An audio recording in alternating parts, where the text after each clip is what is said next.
ഒരു വിഗ്രഹം 40 വർഷം ജലത്തിൽ ശയിക്കുന്നു. 40 വർഷം കൂടുമ്പോൾ പുറത്തെടുത്ത് 48 ദിവസത്തെ പൂജകൾ. ഇനി 2059 വരെ കാത്തിരിക്കണം. സത്യുഗത്തിൽ നടന്ന കഥ ഇങ്ങനെ.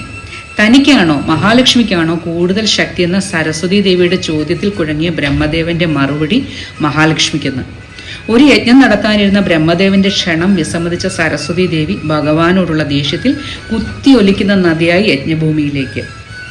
ബ്രഹ്മാവിനെ സഹായിക്കാൻ മഹാവിഷ്ണു നദിക്ക് കുറുകെ കിടന്ന സരസ്വതി ദേവിയുടെ ശ്രമം വിഫലമാക്കി.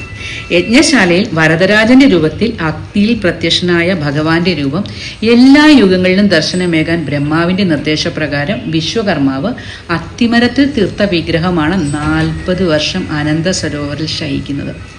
മനോഹരമായ കൊത്തുപണികളുള്ള സത്യുഗത്തിലെ വരദരാജന്റെ അനുഗ്രഹം നേടാൻ വരാം കലിയുഗത്തിൽ കാഞ്ചീപുരം വരദരാജ ടെമ്പിൾ.